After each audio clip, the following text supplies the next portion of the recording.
Cric-crac, l'histoire est hors du sac. Le carabe doré.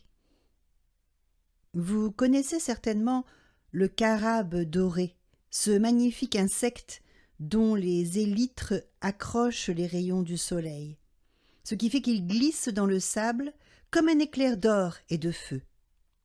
Mais connaissez-vous sa légende, ou plutôt ses légendes, car elles sont multiples.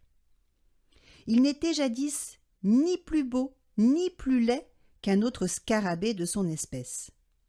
Sa robe était d'un noir bleu légèrement tavelé de gris, ce qui n'était guère parure de grand gala. Mais voilà qu'un jour, en pourchassant les vers de terre dont il se régale volontiers, il s'enfonça sous terre et tomba au fond d'un grand trou tout noir. Il erra longtemps dans les ténèbres épaisses et finit par entrevoir un mince rayon de lumière. Il se dirigea vers la clarté et aboutit dans une cave où s'entassaient des monnaies et des lingots d'or à profusion. Le carabe ne se souciait nullement d'une semblable fortune qui, d'ailleurs, n'en était pas une pour lui.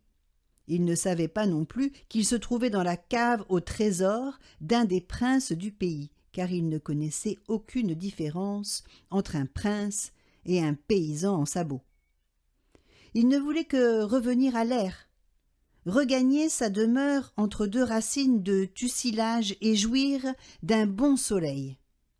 Il se mit sans tarder à l'ouvrage, creusant le sol et se glissant entre les monnaies et les lingots, de sorte qu'il parvint enfin à sortir du souterrain. Mais, comme il avait changé, à force de se frotter contre tout cet or, sa robe était de bure noire devenue de précieux brocarts. Il en était bien plus étonné que fier, et lorsqu'il se retrouva parmi ses anciens amis, ceux-ci ne voulurent pas le reconnaître comme étant des leurs, et le chassèrent.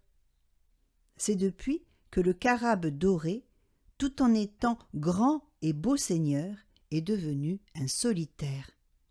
C'est depuis également que son caractère aigri le pousse à s'en prendre à tout ce qui, en fait d'insectes, passe à sa portée. Voici une autre légende, plus courte mais plus jolie. Au temps où le carabe ne portait pas encore sa belle robe d'or, mais une tunique noire et discrète, il habitait dans le jardin d'un pauvre homme qui avait bien de la peine à nouer les deux bouts. En faisant la chasse aux vers de terre, le carabe descendait parfois à de grandes profondeurs, et en remontant à la surface du sol, des paillettes luisantes restaient adhérentes à ses élytres. Petit à petit, ces brimborions se joignirent et finirent par recouvrir le corps du carabe d'une étincelante armure d'or. C'est ce que vit le pauvre homme, et il se mit à suivre les allées et venues du carabe.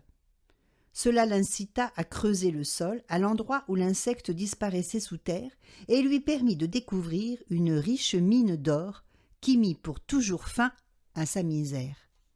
Cric-crac, l'histoire est dans le sac.